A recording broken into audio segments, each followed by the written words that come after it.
Right, we should be live. So, hello everybody. Good evening and welcome to a very safe and dry and less windy than it is outside at the moment tNb Gaming Podcast. This is the Retro Bear speaking to you from the Gaming Pantry. Hope you are safe and well this evening. We have another episode lined up for you tonight. This week we are discussing overrated and underrated games. We'll have to see how that turns out, won't we? Always asking for contributions to the chat, so if you've got anything that you want to share with us as we go through the evening, please feel free to do so, and we'll get to those. We've got a special guest as well lined up who's having a few internet problems, but hopefully we shall be okay for the rest of the evening.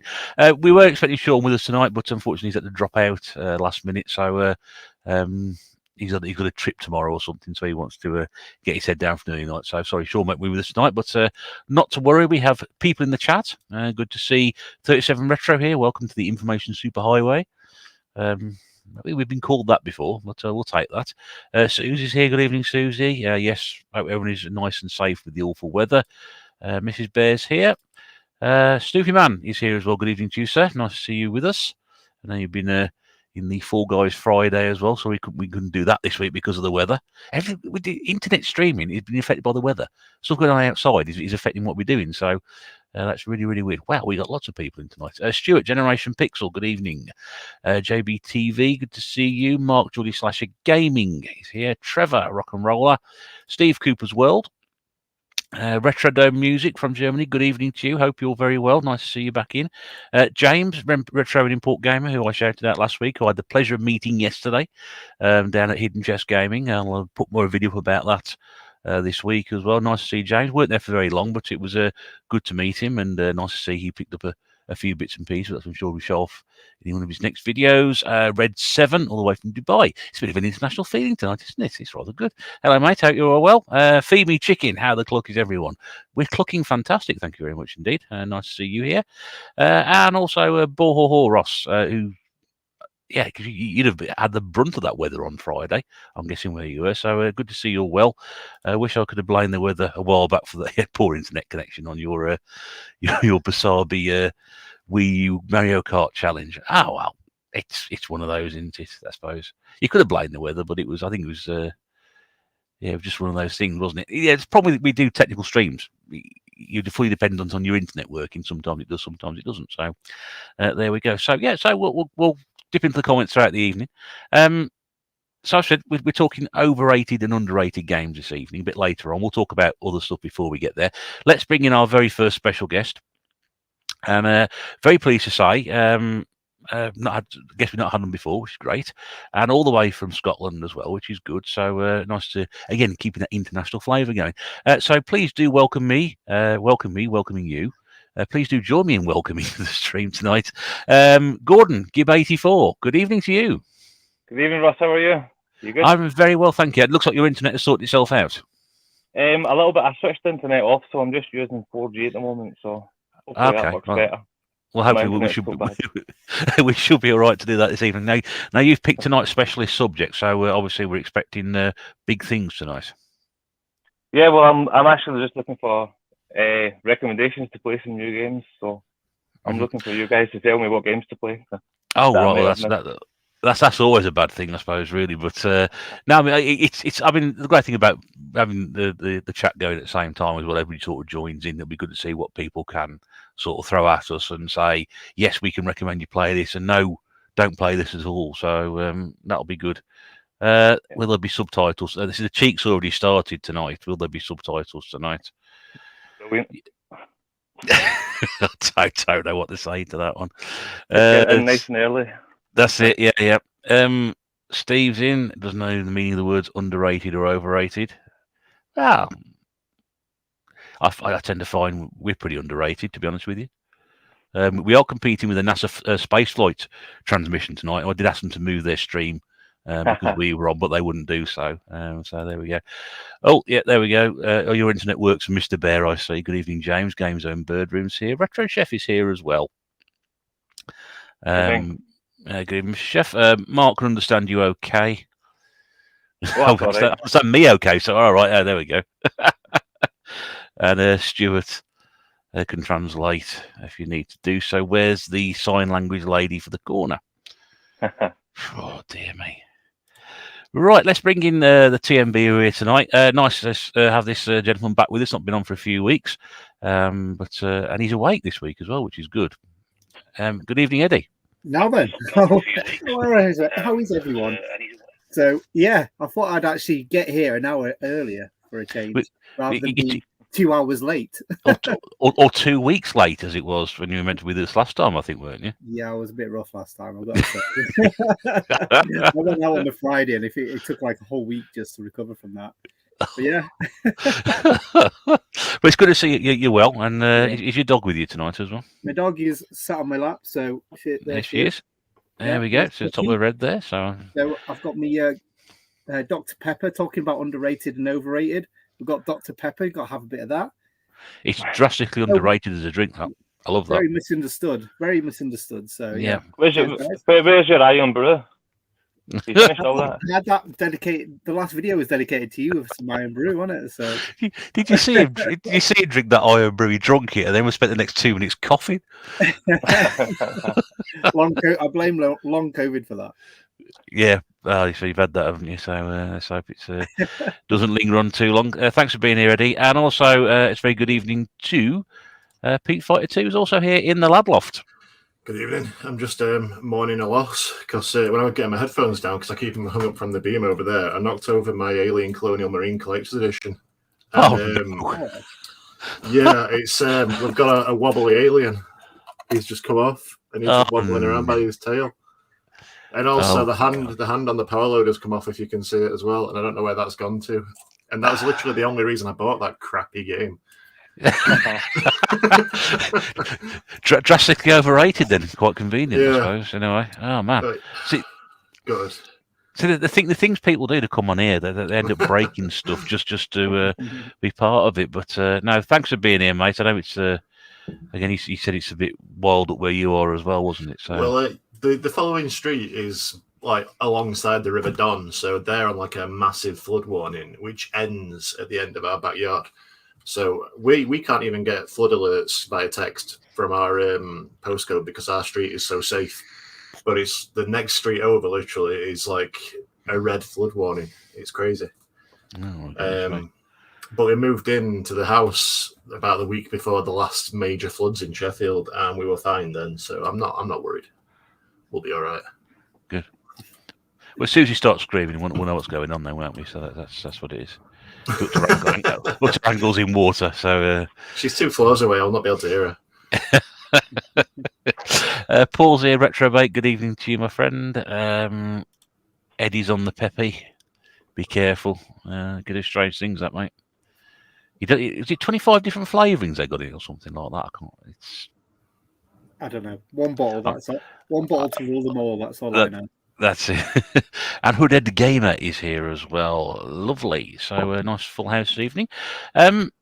Right, so we'll kick off with what we've been sort of playing recently, or any things that we've come across which we can recommend to you. Gordon, you're our special guest this evening. Anything that you'd like to share with us that you've been playing recently? Recently, so the 2 games I'm playing at the moment is Panzer Dragoon Saga, and I just finished Front Mission Evolved on the PS3, which was really cool. What's that about? Because I've not heard of that one. It's like a big mech game, but it's different from the original Front Missions. They were all like real-time strategy RPG kind of games, but this one's more of a third-person mech combat game. Okay. So it's a little bit of a different twist on it, and it was really good. I enjoyed it. Do you find you get through a lot of games during the week, or do you have time to allocate time to gaming to get to play through stuff? Or it depends on my shifts at work. Like if I finish on a late shift, I'll come home and play games till about 2 or 3 in the morning, then go to sleep. But I just fit it in. I fit it in whenever the missus and the kids are sleeping. That's when I game mostly. But when they're around. Get some quiet time to do that. Trevor's been playing Ultra Street Fighter 2 on the Switch. Ultra Street Fighter, Super Street Fighter 2, and Street Fighter 2 Championship Edition, but I never heard of Ultra Street Fighter 2. Anyone played that one? Yeah, Not so I played think it, it's but like redesigned. It's like it's the original game, but like sort of made a bit prettier. Not like, but like still with a pixelated sort of look. It's got like a couple of extra characters in, I think, as well, like Violent Ken from SNK versus Capcom and stuff like that. Violent Ken.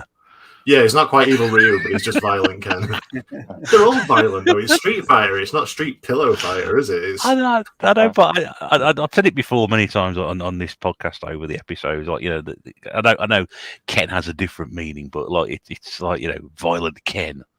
It doesn't Ken have the same ring to it. It sounds like a white rapper from the 90s. Yeah, not a good one either. Was there any? Well, I don't know, but I mean, Violent Ken. That just doesn't ring true to me at all. That one. I was finding it very, very strange. Anything else, Gordon, or is it just those two been playing? Those two at the moment, yeah. I'm waiting for. I'm going to get the New Horizon Forbidden West. I think tomorrow or something. I'll go up and get that. I can't wait for that. That'll be really cool. Yeah, quite a few people are playing that one at the moment. So yeah. Interesting opinion. I'll come to you next, Eddie, because you came on next. What have you been playing recently at all? I'm trying to actually think. I've not really played much. In January, I had a 360 month where I pretty much gamed on all my free time up to the point I got the COVID, and then it kind of like slowed it down a bit. So because I played so much, then I've kind of had a break. I've not really played much. I'm actually trying to think what I played. I'm kind of on off playing Devil May Cry 5, and I'm not getting on with it. I don't know if you know, but you've got 3 different characters that you play through the game, and I think because of that, it kind of breaks it up a little bit. So the play styles are completely different, and I just can't get on with it. There's a lot of dead walking around as well, I find, in the game. I really wanted to like it because Devil May Cry is like some of my favorite like games that I've played back in the day, and yeah, this isn't probably an underrated, overrated thing, because I think a lot of people say it's like one of their favorite Devil May Crys, but for me, it's DMC. That one was fantastic. But yeah, I don't know. What have I played? I have completed something recently. I'm going to go on my Instagram to see what it was because my memory is terrible. What did I play? Oh, Rygar on the NES. That's what I played. Oh yeah. So I got the Switch Online recently, and with the Switch Online, you get access to like a load of NES classics and stuff. So first, when I saw Rygar on that list, I chose it straight away because I remember playing it on the NES so many times and getting to a point where it's like I've got to turn it off now, but there's no like password or anything like that. So I always got to a certain point and then just could never progress because it's sort of like an adventure where you kind of like got to figure out where to go. It's a platformer, but like almost RPG like in its adventure stylings. And like it's a great game. If you want to play it with like a guide, you could probably beat it in like 30 minutes. But when you're actually doing it properly and you're trying to figure out where to go, it probably took me about 3 hours or so. But that's what the Switch Online was pretty good for, because it was like I could just do a save state, go to bed, and then come back and just put another 20 minutes into it. Why do I always get Rygar and Rastan mixed up? Are they similar games? Because I can't remember. They're both sort of like warriors. Is it warrior? What, like, sort of like Conan-y style? Yeah. But Rastan, he walks around like this, doesn't he? He does. Yeah, it's like that, isn't it? I think if I remember. Because there's a whip chain. There's another one on the Amiga called Targan, and I always get the 3 of them mixed up. Targan. I don't know. Yeah, it was like a budget thing. Back in the day, I got it on in a 10-game set, but I think it was a French game, which I think it was by Silmarils. And yeah, it was basically just another Conan style game. But yeah, I always get Targan and Rastan mixed up, and then I get Rastan and Rygar mixed up.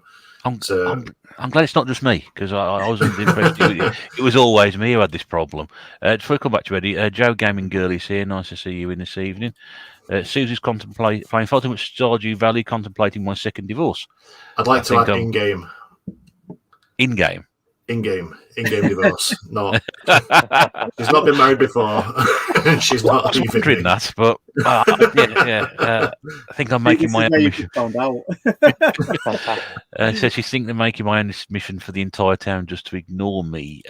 Joe says Devil May Cry 5 wasn't her favourite. Big Game Al's here. Hope you're well, Al. After the issues you're having on Friday. Devil May Cry 3 is awesome too, says Hooded Gamer. Definitely, the PlayStation 2 ones were amazing. Which one was the one where he was younger and it was all radical and he had a guitar? DMC. No, the one of the first trilogy. It was a prequel, and he was young and cool and had a guitar, and it was terrible. Was that DMC3? I It can't remember. it was out 2 or 3, but it was awful. I hated that one. That wasn't Guitar Hero Devil May Cry, was it? No. But yeah, like playing DMC5, it's made me want to get the remasters and play them all again because I've not played them since PlayStation 2. So I really. I've never played them at all. Have you not? I didn't play them until the remasters, but I do really like them. I really love the series. But DMC is the best one. Is that the reboot? The one with the dark hair? Yeah. My brother liked that one. He said that was really good. It's funny because everyone slated it because it was a big change because it was like emo DMC. Because the main character looked like the bassist from Busted. I just can remember. But I can remember putting it on and like just being completely blown away by like the whole graphics and the style of it. It was amazing. It's a Ninja Theory game, isn't it? They always look amazing. And apart from Heavenly Sword, I've loved all of them they've put out. I just thought Heavenly Sword was crap. But yeah, last game to talk about that is Clockwork Aquario. So I showed it on my pickups video and straight away put it on. It's a game that I got from Strictly Limited Games. It's do you know, is it Westone, the guys that made Wonder Boy back in the day? They didn't stop there. They started making Clockwork Aquario back then for the arcades, and it just got canned. They didn't take it anywhere. So what is it, 20 odd years later, 30 years later, they finished it off because it wasn't actually finished. They still had a few things to do, and they finished it, and it's been released on like the modern consoles. But yeah, like a fantastic game. Doesn't play like Wonder Boy. Really colourful graphics. You're like going around popping balloons. It sounds weird. Popping balloons that are like shaped like I think a pig or something, and like stomping on people. Yeah, it's a really fun game. But it takes about 25 minutes to complete it. So I completed. Oh, really? Yeah, it cost me about 30 quid to get, but at 25 minutes to complete. So I was like, yeah, I'm gonna have to get the platinum on this to get the value of it. So, but yeah, no, definitely recommend if you can get it cheap, because I'm sure if you go on the online store, it'll probably be quite cheap. So if you go on there, I definitely recommend getting that. It's in the new Guinness Book of Records as well because it's the game that's taken the longest to develop or something from development to release. Oh, I thought that was Grand Theft Auto 6. I thought it was Duke Nukem Forever. Yeah, that was another one as well, wasn't it? Yeah, they seem some of these games just seem to take forever. I've got a feeling Grand Theft Auto 7 is going to come out before 6. I just have that feeling at the back of my head. They have said it's in active development now, which I can't wait for because, in my opinion, 5 was a masterpiece. Yeah, I don't know. The Apocalypse has been in active development about as long, hasn't it? Really, I suppose. Al's had a few more problems today. Another 11-hour shift, but better than 17 hours on Friday. And there's another third storm on the way. There is. Nate's here, the Game Shack. Good to see you, Nate. Nice to see you. Ross, Clockwork Aquario is on my to-play list this month. Paul's been playing, Retrobate's been playing Alien Isolation, a very engaging game. GTA 5 will be on the PlayStation 6. Yeah, probably. Yeah, more than likely. Alien Isolation. Is that a recent one, or was that? Yeah, it's the scary one. Oh, but that one. Yeah. It starts scary, but after a while, you just basically what I found from it anyway. I have bought it again, and I intend to replay it. But at first, it was very tense and scary and entertaining, and it made you feel scared playing it. But after a while, you realize you just played a game about sitting in a cupboard watching an alien walk around in circles. So it's a hide and seek simulator, basically, isn't it? Yeah. But I've it's not just played it. I keep meaning to, but I keep worrying that I'm going to start it and I'm going to get fed up of, just sneaking around. it starts off, and every time you hear the alien come in, you're terrified and you're trying to scramble around looking for somewhere to hide. But by the end, like the fourth or fifth time it's happened, it's just an inconvenience, and it's just a blocker stopping you from progressing. Because he doesn't just walk past and have a quick look around and go. It's like you'll come into the room, you'll be in a cupboard or something, and it'll wander around for ages looking for you, and you're just sat there in a cupboard waiting for it to go because you've got no way to defend yourself. That's the reason I've not got it, because I don't want to spend my entire evening pooping my pants. Oh, you're already spending all evening sat in a cupboard, aren't you? So yeah, that's it. I mean, in terms of what I've been playing, I had a little bit of a Master System blast a couple of weeks ago, just trying to keep myself awake before the Super Bowl started. So I was, ran through just grabbed a handful of games from the top of the shelf and had a go through. So I was playing Chase HQ, which I haven't played for years, which is and it's not a bad little conversion on the Master System, to be honest with you. It is quite good. It's very, very quick as well, good speed on it, and certainly better than the Amiga version I had back in the day. Have we started the overrated games list already? No, not quite. Yeah, not fun. The other one I ended up playing for some reason when I was on there was World Class Leaderboard. Now, I played Leaderboard back in the day when it first came out, but this was pretty much like the Amiga version. It had a lot of the sound effects that went onto the Amiga were actually in the game, and there was even a little bit of sampled speech in it as well, which is really quite strange to have for the Master System. But I just spent like an hour and a half playing golf. It was just very relaxing. I did have a quick whiz through some other games. I think I played a bit of Tom and Jerry, which is still a bad game. Trivial Pursuit was fun because all the questions like 35 years old. So one of the answers, one of the questions was the Soviet Union. That gives you an idea of exactly how old it was. But I do when I played it like back in the day when it was out. I think the questions were like from the original Trivial Pursuit. What the hell is all this?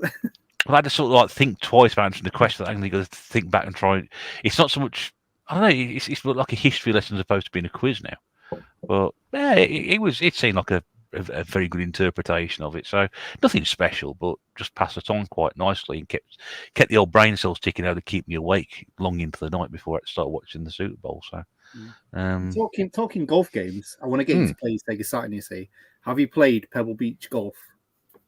Which one's that one on? Is that on the Sega Saturn? Pebble Beach Golf and Sega Saturn. No, I haven't. That is the only golf game that I've like fully spent hours and hours playing. You're basically playing with like sort of like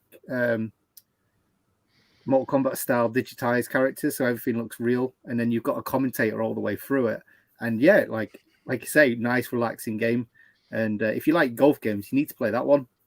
I should add that because I do like golf games. I was playing Leaderboard and then PGA golf. Didn't get so much into the Tiger Woods games, but certainly the early PGA titles on the Amiga was definitely something I could do. But Leaderboard, I just loved that. Couldn't believe how easy it was to pick it up again after all these years. And yes, this is really good fun.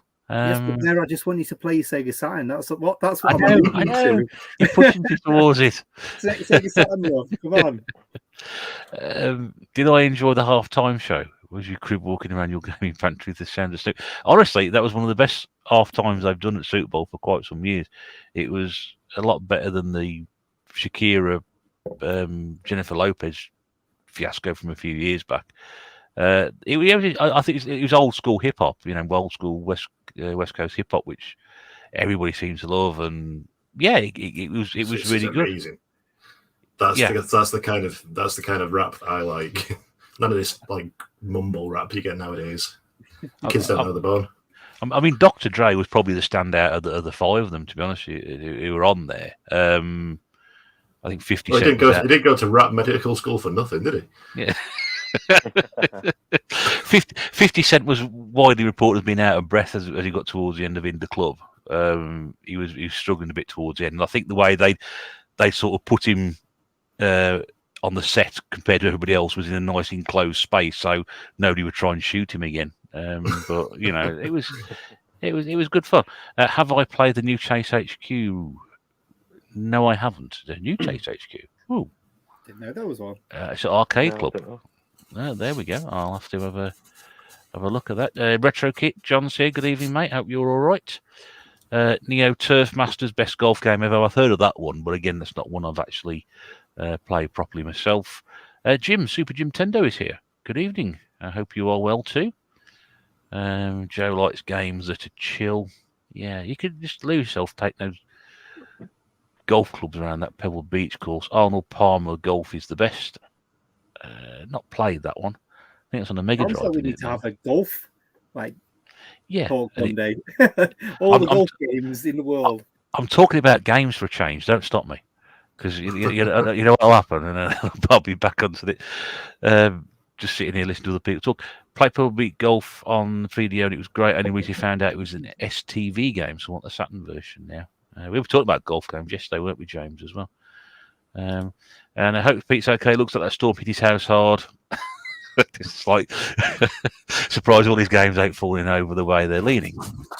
Oh, my webcam's a bit skew. I'll try and set it right. It's that Al's way of sort of saying sort your camera out. Yeah. Sort your car out, Al. I'm surprised you're not still sat on the motorway. I need to play some Sega Saturn. Yeah, everyone keeps telling me that, and I will do. I will do. It deserves a revisit. Pebble Beach. I sort of play it. That'll be it. I'll be stuck on that one. Pete, what have you been rotating? Well, I've got one next to me actually because I'm set up for my pickups for tomorrow. Oh, I've been playing through the original Mass Effect. That way. I'll give you the big screen, mate. Hang on a second, so we can see a bit bigger. There we go. Yeah, the first Mass Effect I've been playing on the Legendary Edition, and I forgot really how much I love that game because it gets like lambasted as being sort of hard to go back to and stuff. But in all honesty, that first Mass Effect game is one of my favorite games of that generation, definitely on the 360. So it's been really nice to revisit that, and it's the first time I've actually played it from scratch without a pre-made character since 2008, probably. So yeah, really enjoying playing that. Playing as a woman for the first time. Because I mean, normally, like when you play Mass Effect, you set up your character when you first start, and then as you finish the game, you restart it as the same character with all the same stats and build upon your character and stuff, and then you can keep that character throughout the series as well. But because that started out on the 360, and now I've got it on the Series X, I can't do that anymore. So I've had to start from scratch. So I thought I'd play as Femshep, as they call her, and yeah. Really enjoyed playing through it. Looking forward to playing the rest of the series when I get around to it. I know it's question for you on the Mass Effect, because I've always worried about going back, and I want to play Mass Effect. I've heard so many good things, but because I've left it for so long, like you said, I've heard so many bad things about going into the first one. So does it sort of like do the Uncharted thing where they use like the Uncharted 3 controls for the first one, for the trilogy? It does, yeah. Does it do the same kind of thing for Mass Effect to make it a bit more modern? Yeah, it does. And like there's other little things like that have sort of brought it up to. It's not quite up to the standard of like the shooting and everything as 2 and 3, but they've done things like streamline the leveling up, so it's only got a level cap of 30 instead of 60 and stuff like that to bring it in line with the other games. And I don't really know what else, because it's been that long since I played it, so I can't bring to mind what else they've done. But I know they have updated it quite a bit. But I'd say, yeah, go into it. I did most of the game, and it took me about 30 hours, so it's not like a massively daunting experience. Because I got the achievement saying I'd done most of the game just before I finished it. Yeah, go for it. I'd say go for it. It's a really good game, and it's such a good universe that they've put together as well. Like you see things like Star Trek and Star Wars, and they've got all this massive system of aliens and things like that, and different races and things. Going back to that, you realise that they've crafted the same kind of experience just for this game, and it's like all the different species have got their own lore and stuff like that, and it's really good. It's really deep to say it was just created as a game and not anything else. So yeah, I would go in. I definitely would. A lot of people think the series gets better, but the first one's still my favourite. It's more of an RPG than the others. They kind of move towards more like a third-person shooter with RPG elements, whereas this one's more like an RPG with third-person shooter elements. But yeah, I'd say definitely go in. Cool. Have you played Andromeda. Yeah, that's not as good. Is it no good now? No. I don't really know why, because it was virtually the same gameplay wise. It just didn't strike me as entertaining. My other main game I've been playing is I started it on Friday, and that's Horizon Forbidden West, what Gordon mentioned earlier. And I've heard Bear say that the only difference with like the next gen games is that they load quicker. You need to play this. No. Everyone says that. Everyone says to me, when I ask the question is, what's the difference? And I always say, well, they load quicker. Yeah, well, now that's all people can give me. So the bar has been raised. Honestly, this game looks amazing. I genuinely cannot believe I'm looking at a video game when I'm playing it at some points. It's really, really good. I've not played too much of it because I've been napping and stuff and working, but I'm probably about 4 or 5 hours in, and it is bloody incredible. It really is. The only thing that's stopping me from declaring it Game of the Year already is the fact that they're remastering the Klonoa games this year. I can't wait for those. Oh, right. And it's February as well. Yeah. Yeah, but I can't see much topping it, to be honest. It really is great. Aside from that, on the Evercade, I played through Dracula the Undead, which is an Atari Lynx point-and-click game. Which, how'd you get on with that? Because I did a video on that probably about 12 months ago now, I think it was. And yeah, I remember, actually. It's really good. It's I've completely forgot, but now you mentioned it, I do remember it. It only took me about 40 minutes to finish, put it that way. And I didn't get the best ending. There's like 3 endings. I didn't get the best ending, so I decided to go back through it with a guide to get the better ending, which it turns out that the only thing I did wrong was the fact that you have this little notebook with you and you need to make notes every time something monumental happens. So at the end, you've got the proof that Dracula's a vampire. But yeah, it basically just chronicles the time when Jonathan Harker appears at Dracula's castle and until the time he escapes, and nothing before or nothing after when they're in Whitby or anything like that. It's just those bits. You only actually meet Dracula once. And that's when you can get the bad ending. If you're not wearing a cross that you find, he'll just kill you. But yeah, the ending I got, essentially, it was like I escaped and all was good, but I didn't have any proof, so Dracula just had to carry on Draculaing. And the better ending is that you've got all the proof that he's a vampire, you can use it to track him down and you stake him, and all you get is the end screen. Oh, right. But yeah, it's a very good looking game to say it was on the Atari Lynx. I was going to say, because that sort of game on a handheld console, yeah, it did work pretty well. It's really pretty. But yeah, like I said, it's only very short. Not a lot happens, and it's kind of like you get a lot of point and click games where it's mind boggling how they made these puzzles and put them together, because you can't think of the logic between the start of the puzzle and the end is just completely not there, and you have to use guides. But on this one, it was just a case of, oh, I've picked up a lantern, I've picked up some matches, I'll combine them, and now the lantern's lit. It's that kind of like simple kind of point and click. But I do recommend anyone play it, because it's just good to see how a point and click game worked on such a rudimentary system. And yeah, I enjoyed playing it. And I've also I've been playing this on the DS. It's a game on the Mega Drive from, I think, 2020. It's called Archaigus Revolution. It's by Mega Cat Studios. And it's a shooter, but instead of being like vertical or horizontal, it's kind of like a top-down one where you steer and stuff. You've got your obviously your Mega Drive pad, and your A and C buttons are to steer. Your D-pad is to move up and down and left and right, and your B is to shoot. And you're like sort of working your way around a maze in this spaceship, and it sort of simulates Mode 7 graphics, which is really cool. Because obviously that couldn't be done before on a Mega Drive. It's obviously not using anything like Mode 7. It's obvious that they've kind of made a different sprite for every sort of tilt of the level. But the way how they've done it, it does kind of emulate Mode 7 really well. And also it's got full digitized voices as well, which is really cool. There's a lot of work being put into it. There's like a full like intro sequence, like not FMV, because obviously the system could handle it. Turns out there's been a demo playing FMV sequences on the Mega Drive, but the cartridges had to be about 700 meg. But yeah, there's like an FMV sequence at the start, done entirely in sprites and stuff, and that's fully voiced. And I don't know, it's just really sort of technically really good. The game itself's not that great, but technically it's great that people are still finding new ways of pushing the Mega Drive and getting new things out of it. So that's about where I'm at, really. No, lovely, great. Well, that's busy as always, Pete. Always good to see you. Yeah. Well, this 52 game challenge that those three are all part of, it's kind of pushing me to play more games, which is great. But I'm already at 17 finished. I think Mark's in his 20s. I dread to think how much. Crazy, man. Yeah, I dread to think where Scott Glory Hunter's at now, because he was already at about 18 when he joined the group.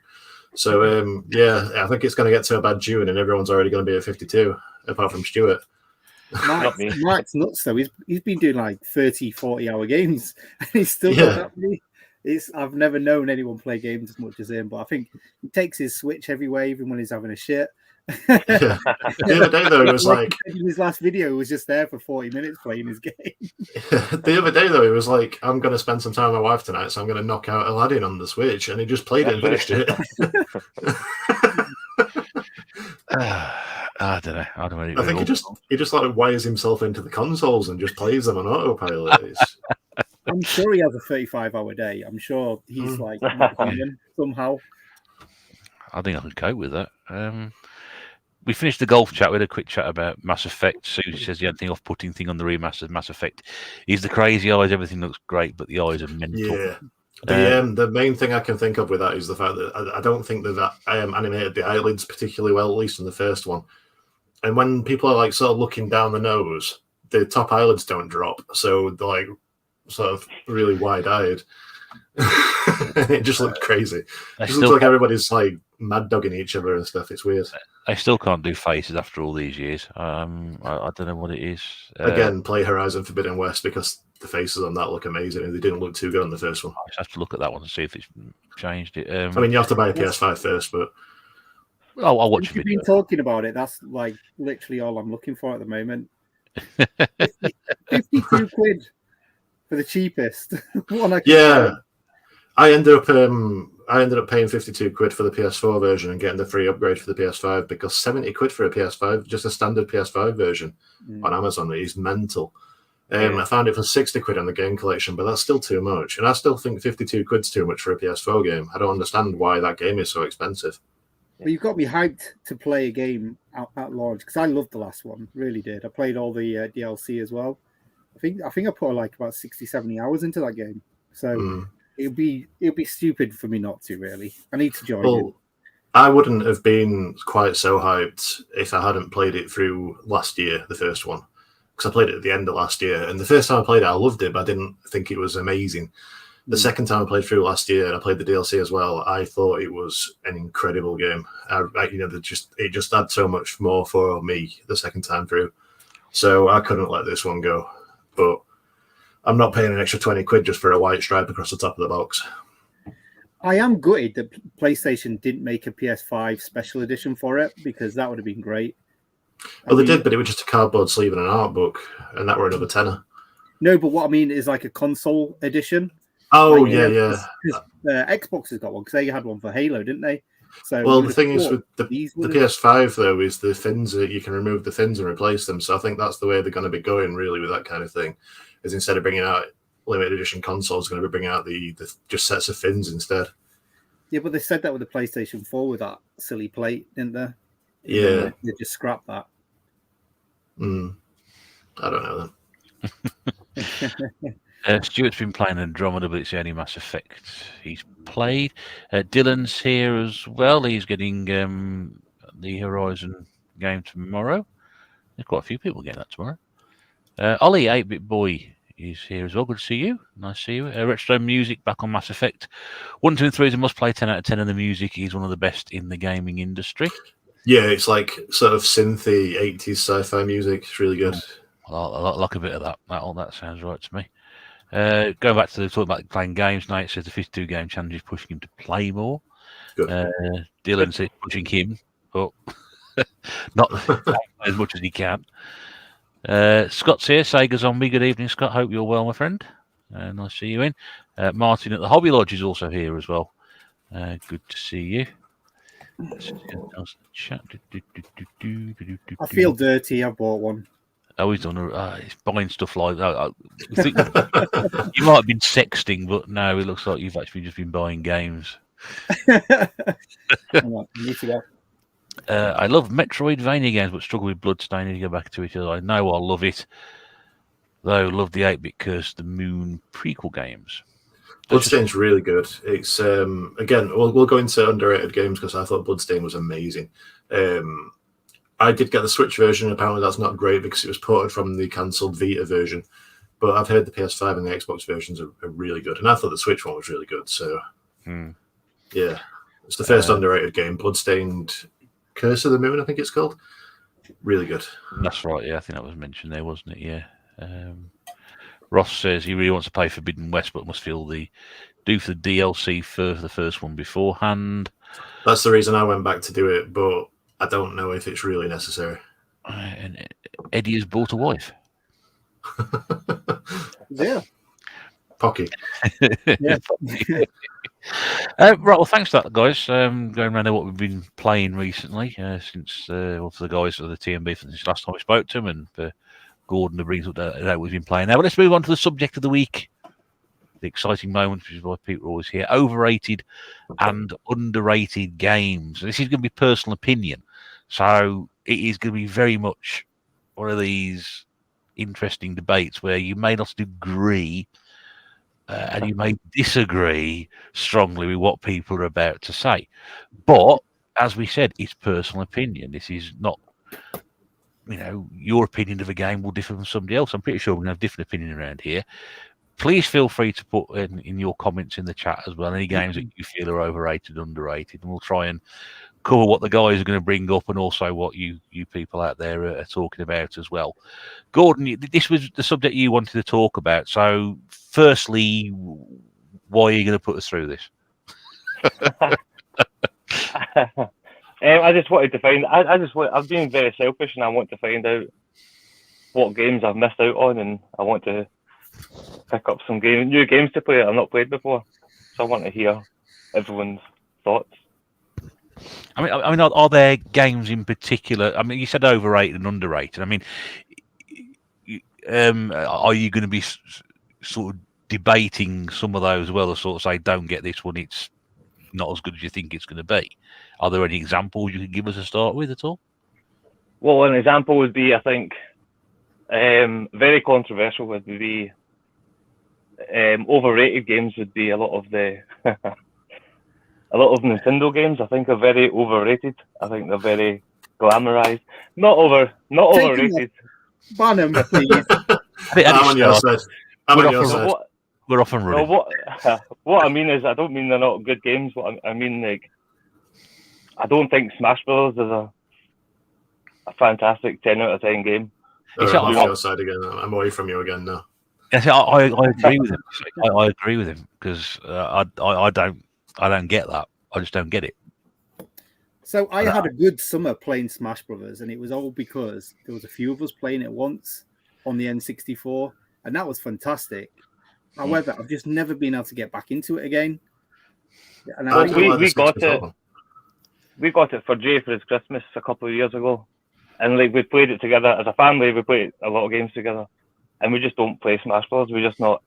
This is a very personal thing. We're just not into it. I don't know. We play a lot of games together. We play like Fortnite together. We play Horizon Chase Turbo to play that together. We play Mario Parties together. But Smash Bros. Just didn't really stick with us, Ian, anyway.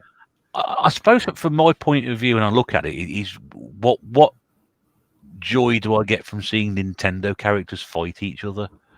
If you're playing something like Street Fighter 2 or Mortal Kombat, those characters are designed based around the fact that it's a fighting competition. But why on earth would I want to watch Mario fight Pikachu? I've got absolutely no interest in that. And why are they fighting in the first place? To be fair, Kirby has got one of them faces you just want to punch, doesn't it? It just looks like a punching bag anyway. So just, you know. Oh yeah, I mean, I just don't understand it. I mean, Scott says Smash Brothers is poo, which is I think that's fair enough. James says he can't get on with Smash Brothers either. Steve said Bower Stone over Smash Brothers. I just don't understand it. Didn't PlayStation try and do a similar game as well? They did, and it was, again, let's go on to underrated games. PlayStation All-Stars Battle Royale is really good. Granted, I bought the PS4 version, which had the Vita version as a download with it, and I only played it on the Vita. My PS4 version's never been in my system. But yeah, it's still a really fun fighting game. A little bit different, as you had to charge up your special move and then use your special move to finish off the bad guys instead of knocking them off the stage. But apart from that, exactly the same. I just think it got caught up in the whole you're copying Nintendo thing that was going around a lot of the time. When every time anybody made a game that was in any way similar to Nintendo, it was just branded as copying Nintendo. But yeah, really enjoyed that game. I wish it had done better than it did because I really liked it. Am I right in thinking there was a Sonic fighting game as well? Sonic the Fighters. It was an arcade-only game. Yeah. Sorry? More like Tekken, though, wasn't it, that one? It was made on the Fighting Vipers engine. But yeah, it came out. It was arcade-only, but it was on Sonic Gems Collection, I think, on the PS2. And then they brought it out for download on the PS3. It's worth a go. It's not amazing.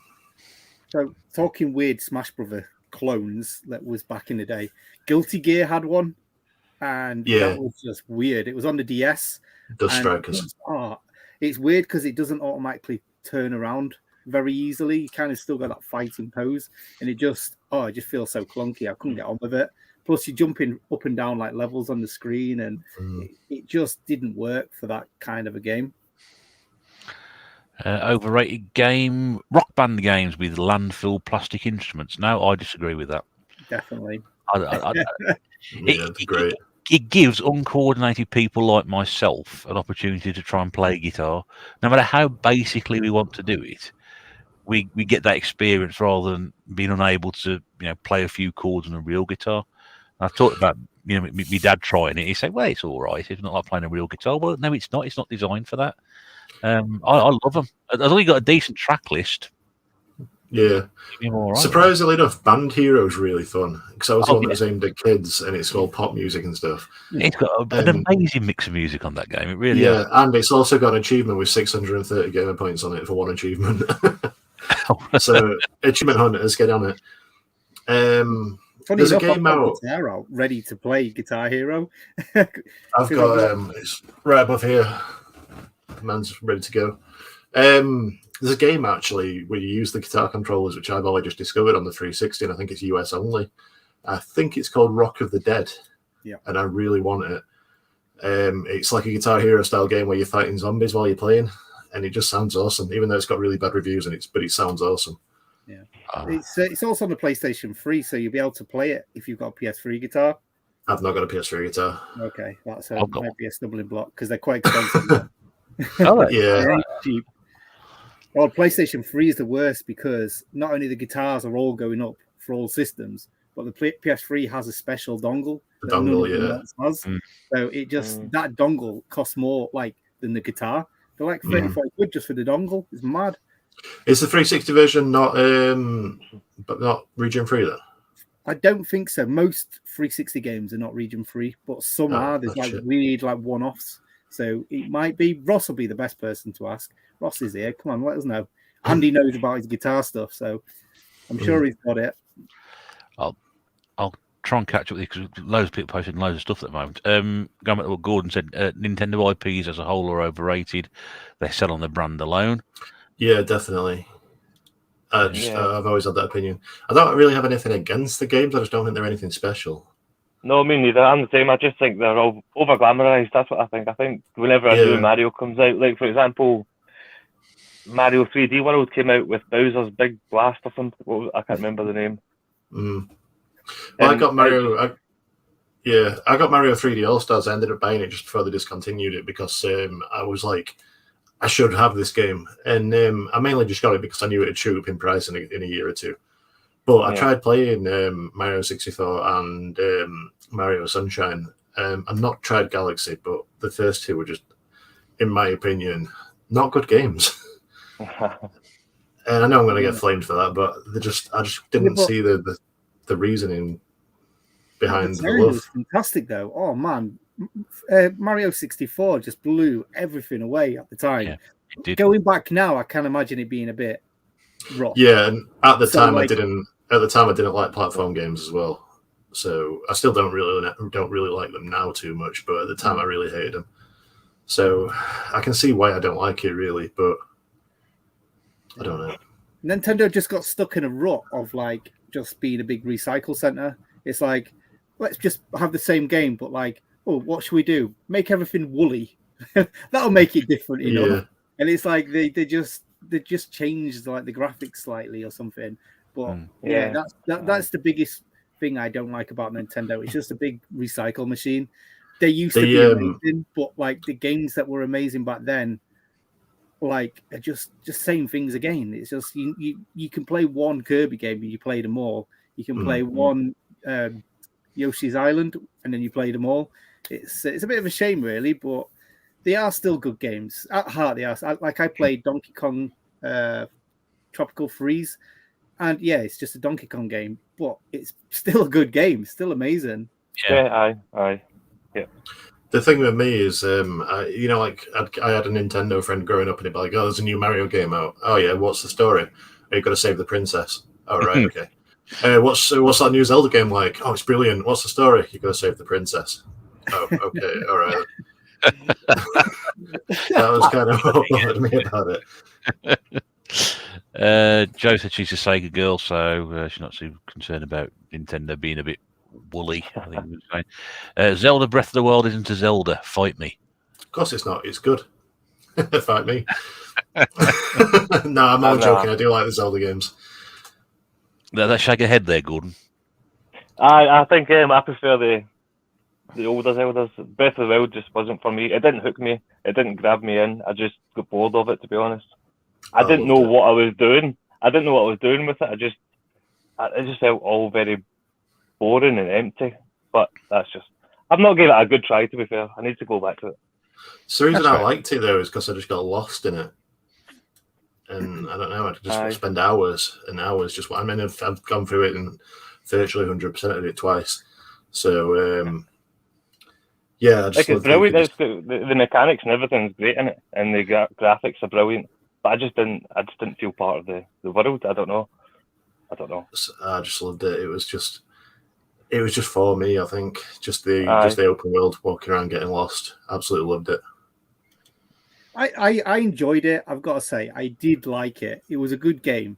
However, it's them two mechanics that really frustrated me: breaking weapons. And when you climb in the wall and you're nearly at the top and it starts raining, it's like, well, I've just lost an hour of this game then, haven't I? So, like, honestly, if you didn't have that, I think I would have finished the game 15 hours before. Like the breaking weapons didn't bother me, but the climbing was a problem. It's when it was throwing it down for because you've got little icons on the bottom of the screen telling you how long it's going to rain for. And you get to a point where you've got to climb up a cliff to get to where you need to be. And you look down and it's like, oh, it's going to rain for 3 days. I mean, I am no fan of Zelda games, but I like the idea that the weapons would break. I thought, oh, that's interesting. You know, you used to ammunition running out in certain games, but actually had the weapons break. I thought that was quite an interesting aspect to it. Shortly afterwards, I gave up. So the weapons are in abundance, so you've always got weapons. Every enemy that you've... Sorry? Mm-hmm. Broke up a bit there, mate. I was saying it after I got a bit bored, so... Yeah, but the weapons, every enemy you kill will drop a weapon and you can pick it up and use it. It's not like you're ever going to be stuck without a weapon. It's just knowing when to use which weapons. It's great. Big Game Miles gone. Breath of the Wild is poo emoji. Fight me. I want to know how many hours he's put into the game to have that opinion that you can actually fight back to someone to say it is a bad game. I really want to see his like hours that he's put into the game. Yeah, I've probably put 300 hours into that game and it's a masterpiece. Fight me. Exactly. I played it about 5 hours, so I can't really comment. But there You we go. obviously like shaking your twig quite a lot then. There's been a lot of twig shaking in that. Twig shaking. Yes, I think But when your weapon breaks, the closest one all times is a branch, isn't it? Yeah. Not really. No, not after like the first couple of hours. You're sort of like another worldy version of Basil Fawlty attacking the car, aren't you? It's not giant branch. Dylan says an underrated series for me is Evil Within. Great game. You want that old school Resident Evil vibe. Definitely. I think that's the perfect survival horror style game for me. It wasn't too backtracking and stuff like that. It was just like that. I had that perfect pace. Although the first one, oh my goodness, that was brutal. When that Chainsaw Man came out, that absolutely pooped my pants, and I couldn't get past it for a bit. But then I decided, like a year later, I'll just put it on easy, and I completed it on easy. Yeah, but I started playing before I did that. I started playing the second one, and I realized big time that I've missed some massive big plot twist. So I stopped it instantly and went back and played it because it follows on, doesn't it?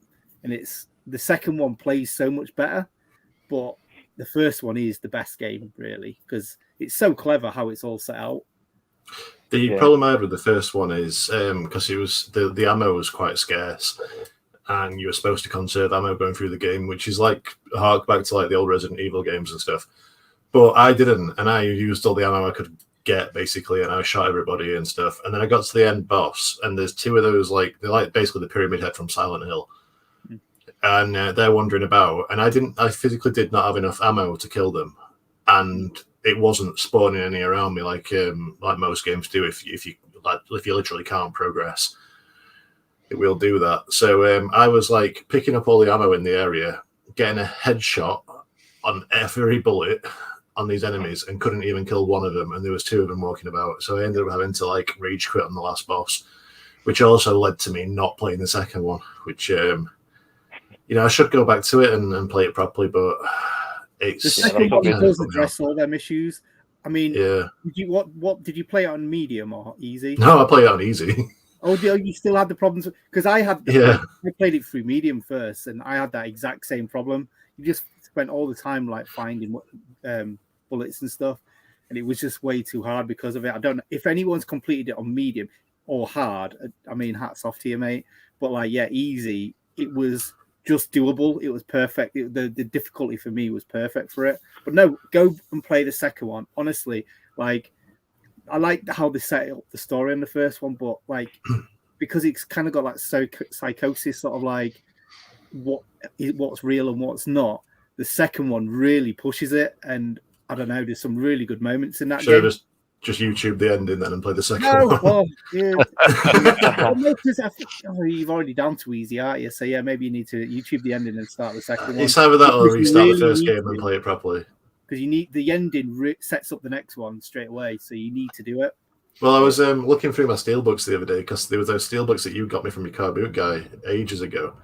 And one of them was the Evil Within 2, and I don't actually have the game. And I was thinking, maybe I should get the game to put in this steelbook. So, I might put it on my birthday list. I don't know. We'll see. It's only a cheap game. I'm sure you can get it for $5. Yeah, but if I don't have to spend a $5, I don't spend a $5. Right. Mutant League Football on the Mega Drive was massively underrated. It was an amazing game. You never knew if your team would still be alive at the end of the game. That one passed me by. I've heard of it, but I'd never actually played it. I think I've seen it on the Amiga as well. But it was the Amiga that I played it, and I've not played the Mega Drive version. Yeah. I must go and revisit that one because I've seen quite a lot of footage of it. Yes, Scott agrees with Eddie. Kirby does deserve a good kicking. Nate, the Game Shack says underrated game for me is Enslave Odyssey to the West on the 360 and the PS3. Brilliant. 100%. Yeah. Well, I mean, it's underrated, but I don't know. It's got to that point now. Everyone knows it's underrated to the point where it's tipped over to everyone knows it's a great game. Mm. You find that though. It's the same with Spec Ops: The Line, and Eddie's not played that yet. Right? That's really good. I was ready to play it, and it wasn't in my shelf. So good, man. Aye. It's a game I need to rebuy because I got it on a PlayStation Plus download back years ago, and I just saw it and thought it's going to be another COD game. It's going to be boring. Yeah. It's just going to be hoorah shooting enemies, and it's not. It's just it's a trip into sort of insanity and psychosis and post-traumatic stress and all that kind of thing. And it's Nolan North who does the voice of the main character, who's the voice of Drake in Uncharted, and it shows his range a bit more than most of the the quippy games.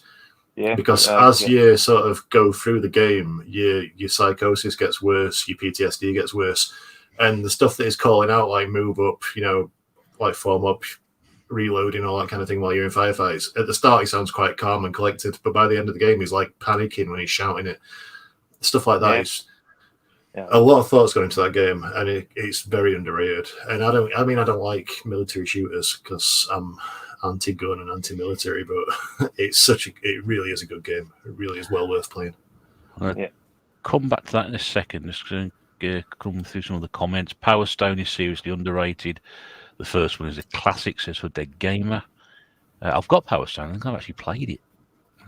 I couldn't get into it, but I've only ever played it on the PSP, and I think it was too small a screen. Yeah. I'd imagine. PlayStation All-Stars were good fun. Got the platinum on that. 37 Retro said, I chucked Sonic 1 to 3 into Overrated 2. Graphically amazing for the time, but half the time you're speeding along and have no control. Not sure why people find it fun. You can go at your own pace, though, can't you, in Sonic games? Yeah. Can slow it down. Yeah. I mean, you think about the first... the Green Hill Zone on the first game, and then you move on to the second one. I hate that second section with the lava and it slows the game right down. It does, yeah. And it's got stress, doesn't it? Yeah, because everything's sinking when you're on it. Yeah, and it.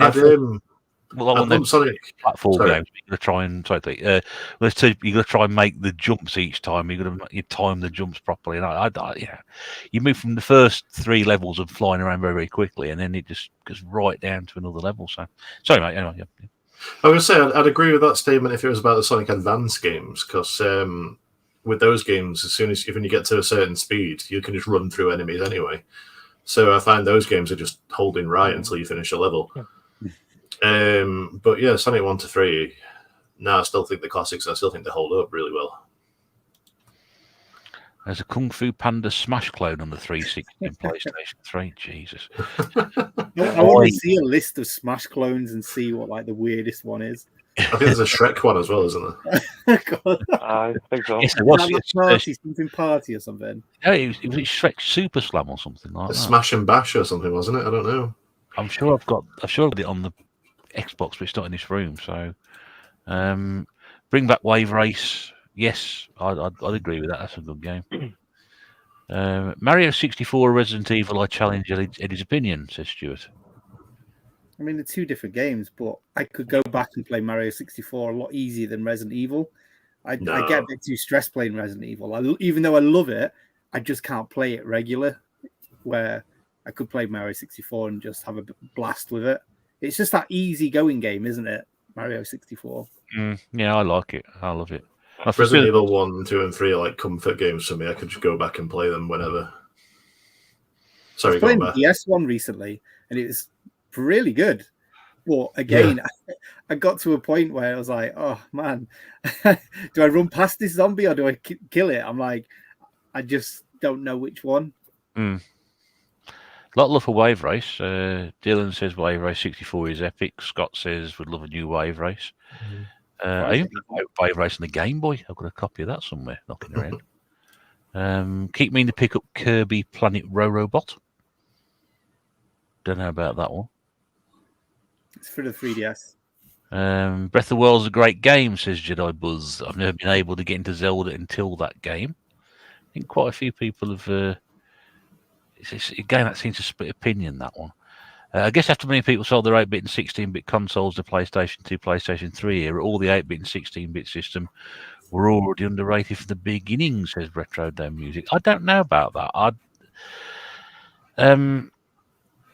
If you lived through that era, then they were the bee's knees, weren't they? They were the best things ever. I wouldn't say, you wouldn't call the Mega Drive and Super Nintendo consoles underrated? I sold mine, but that's mainly because I was a kid and I needed the money to buy the new ones. Which is what a lot of people would have done at the time. I mean, there are probably some, I know some people love and don't love the NES. I know Gordon mentioned Nintendo originally, but with the NES, I used to be able to give them, not really fussed about that one. But I think now, looking back at it, I've underrated that console. Not everybody else has. I've underrated it, and actually, it's a fun little system to play on. If you look beyond some of the games, there's some really, really good stuff on there. But I've always held Sega above that, and therefore I've underrated that console. Again, we mentioned the Saturn earlier. I've probably done exactly the same thing with the Sega Saturn. I've probably underrated that because a lot of people love it, and I think, well, you're overrating that console, but I need to go back and play a bit more of it to appreciate it and say, well, is it underrated? Do I underrate it myself? Do I need to think, well, actually, it's not as bad as I think it is? The other thing with the Saturn, which I always think, and don't get me wrong, because I absolutely love the Saturn, but I think if it's as good as everybody says it is, why did it fail? Because there's a lot of rose-tinted glasses. Basically, Sega made it fail. They didn't bring over the stuff that should have got brought over to make it, I don't know, more popular and stuff. Like, there's so many good games that have been lost to the West, to the East, sorry. It's one direction anyway.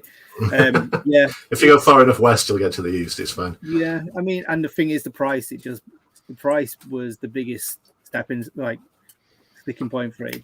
That killed it off straight away, I think.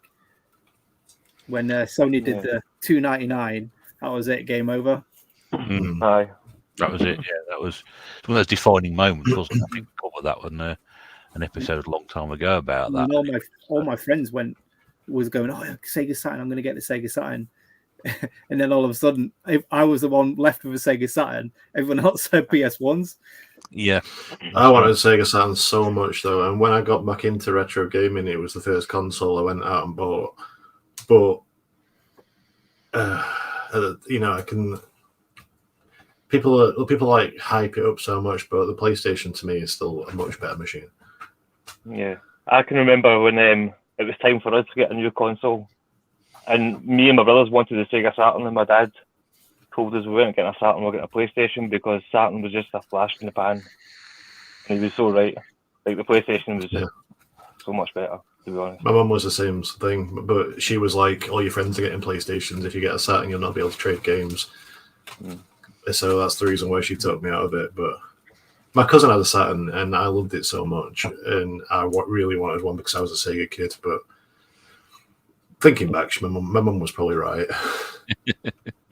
Although she did then try and buy me an Atari Jaguar when she thought it was cheaper. So, but like I've said before, I wish she had now, but I'm glad she didn't buy that. If she had the money. So if she did buy you one back then, do you reckon you would have still had it then? I don't know, actually. I mean, I still had my PS1, but it wasn't my original PS1. I've had about 5 or 6. So I don't know if I would have still had the Jaguar now, but if I could go back in time and tell my younger self, get a Jaguar and keep it, I definitely would have. I've had so much stuff in the past that I wish I could have done that same thing. That'd have been so good. But the thing is, like you said earlier, it was like you traded stuff to get more stuff. Like, yeah. It was not... I never had all of the games that I've ever had in one go. It was all like, I probably had 4 at one time. The thing is, as well, when I got my PS1, because I got it quite late on, it was about 6 months before they dropped it down to 70 quid to the console. So I could have got the Jaguar, and then probably 6 months later, saved up for a few weeks and bought a PlayStation. Ian's here, Samhain Gaming. Good evening to you. Hope you're well. Also, the game worth playing these days is Fall Guys. So we get a lot of enjoyment on that. Gordon joined us a couple of weeks ago. It was good fun, that, wasn't it? Jeez, well, it's so tough, though. Oh, well, yeah. We'll never get a victory unless there's like 10 of us playing a game on our own, but it was good fun. Keith, LSC Gamer and Vlogs. Yes, I'll completely agree with you. Since Fall Guys 10 out of 10 material. Wasn't there a Mutant League Hockey as well? I think there was. Yeah, there was. Very expensive, though. It's like 100 plus game into that one. Joe says underrated Resident Evil Code Veronica, overrated Resident Evil 4. That's an interesting one. I always thought Veronica was quite well regarded. Yeah.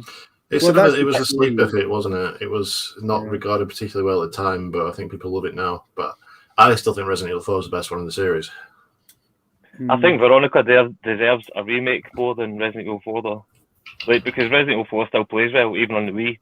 Plays brilliantly on the Wii, actually. Yeah, the Wii version's the best version by far.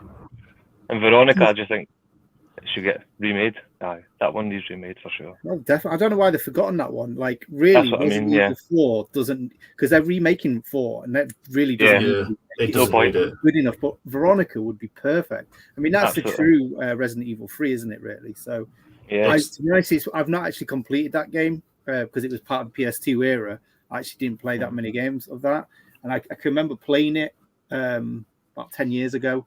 I got to a point and started playing something else, and I've not gone back to it. So I need to find that memory card and go back. It's the only one as well, if like the current canon, that's not been sort of brought up to modern, like not been modernized at all. Because I was thinking that. Since the remade Resident Evil 1, at least, it's the only one that's not been brought up to at least that standard. Yeah, that would be awesome if they did. I love the Resident Evil remakes. Oh my god, they're so good. Yeah, amazing. Yeah, I've still got to try too. I've still got that to play. It was amazing. I love it. Aye. A lot. The reason I bought it because a lot of people, whether they're overrated or I don't know, but the general perception talking the game was that it was really good. So I shall give it to go. Resident Evil Village is overrated. FIFA and GTA 5 are overrated. Okay. This one, Resident Evil 5 was a bit of an unsung hero. Resident Evil 5 half of it is. Half is good. The other half's not great. I know we discussed this before in previous. I think I asked the question, why was Resident Evil 6 so badly thought of? And Nate's put it here, 100% agree, Resident Evil 5 was a great game and 6 was good too. Oh, I was thinking of 6 actually. One good campaign in 6. It was like, is it the Leon mission or something? Leon, yeah. Because it's split into 4, and then it just becomes an action game for being the sake of an action game. It's weird. But talking about Resident Evil unsung, like underappreciated games, Operation Raccoon City, I absolutely love that game. Forget it's a Resident Evil game. It's a shooter. Like, it's a shooter game. I don't like many shooters, but because it's in a horror setting, I absolutely loved it. It was fantastic. I think it's quite hard to go back to now because I remember it being dodgy frame rate back then. So I imagine it would be quite hard to go back to now. But I can remember loving it. It just had that really good atmosphere of like a horror, but with a shooter inside it. I couldn't get into it. I don't know why. I just didn't. I think because it wasn't made by the Resident Evil team, was it? It was made by a different team, and I should say forget the Resident Evil. Just think horror shooter, and I think that's how it would open up people's thoughts into it. If you took that away from it, here's a horror shooting game. There you go. I forget it's called Resident Evil. You'll kind of of it. Yeah. It kind of felt like sort of like the same sort of feeling as the Resident Evil films to me, though, where it wasn't quite. But it's like you said, if you just kind of forget it's Resident Evil and go into it that way, maybe I'll get more out of it. Jedi Buzz says Peach Boy on the PC Engine is very underrated. I have no idea at all. I know why you're saying that. Buffy Chaos Bleeds on the Xbox is a massively underrated game. Yeah, it is. It's really good. And I jumped it up a few weeks ago. I think I was with him when he was there. Big ML says Mario 64 graphics are awful, but he also thinks rock and roll racing is underrated. How is it underrated when everyone who plays it says it's the best game, like racing game ever? Like that what's it called? John Gunn, into it. That I'm not doing it. I can't do songs. Peter Gunn. Motorhead, Peter Gunn. That's it. And then Motorhead. Oh man, Paranoid on there. Paranoid, music is flipping amazing. Flipping it was that. Flipping. Rock and Wrestle is an underrated game. I remember Rock and Wrestle from those 8-bit days. I think Championship Wrestling by Epix was a better game. But that's it. Gunsmoke on the NES is underrated. No, I don't believe it is. I think a lot of people. I think that's a really good game. I think I was just trolling. Random games now, isn't it? It's got his trolling head on, hasn't it? Yeah, but I've not played Gunsmoke, but I've heard enough about it that people say this is the game that you need to get hold of. You definitely want to have. And it's another one of them NES games that make it better than the arcade game. Yeah, that's right. Steve says Ali's Wrong Breath of the World's a masterpiece. There we go. Gunsmoke, the arcade game, is also underrated. Yeah, I think it's generally just an underrated game. Full stop. Kung Fu Chaos. Anybody heard of that one? It's an Xbox game. That's as far as I know. Yeah, I've not played that one myself. Just trying to scan through some of these comments on here. Never played Dark Chronicle myself, but Dark Cloud was boss, one of the first PlayStation 2 titles I bought. I want to play. I started Dark Cloud a couple of years ago, but the world building bit of it just really put me off. I didn't like it at all. No. Is Dark Chronicles the exact same, or is it more RPG? I don't know. I've never played it, but I remember playing Dark Cloud and really hating it. Yeah, right. Dark Cloud is very like dungeon crawling, wasn't it? Dark Cloud. Yeah. Was it Dark procedurally Chronicles generated as well? Yeah, Dark Chronicles a little bit more RPG, a little bit more world building. It's quite good. It's got nice graphics. Oops, sorry. That's all right. I just think it's got a nice look to it. It's a nice. I really like cel-shaded games, so I really like Dark Chronicles for that. But I always found the fighting mechanic was very sluggish as well. It's pretty floaty. Yeah. So it kind of as well with the world building, I couldn't carry on with it. You have to be into it. You know, you have to like buy into the world and stuff. Yeah. Aye. Restaurant Music said he's comment about the 8 and 16-bit systems being a bit underappreciated was sarcastic. So if I misinterpreted your comment there, I didn't sort of went off on one, as I tend to do sometimes. Sorry about that if I did interpret that wrong. When I started to buy some eclectic nostalgic junk, the first thing I did was buy a Game Boy off eBay.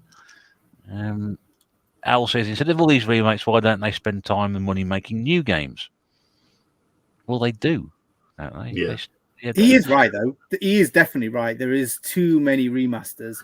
However, some of them help fund future games. Yeah, so it's minimal work and effort for a decent amount of payback, so it can help fund better games. Yeah. But they are remastering and remaking games that don't need it, in my opinion. I mean, there's The Last of Us. They're remaking that, and I think that's pointless. They should be making Days Gone 2 for sure, like 100%. Absolutely. And that game's what, less than 5-6 years old, maybe something like that. Last of Us doesn't need a remake. It really doesn't. Well, not a chance. Well, talking about Days Gone, I'm going to be putting on Days Gone as an underrated game. Brilliant. So many people have been put off. I think when it first came out, there was like so many bugs with it. Yeah. I replayed it last year. I replayed it last year on a PS5, and it's really been patched up to hell, and it's really good. And the PS5 version especially, because they've banged up 60 frames per second and 4K, and even when you've got all the hordes coming at you, it's still playing at 60 frames per second and no slowdown whatsoever. So yeah, it's aged well as Days Gone. Mm-hmm. So this has like sort of like that Witcher-esque thing where as you're going through the world to get to your next mission, it's actually fun to go through the world and enjoyable. Where Cyberpunk lost that.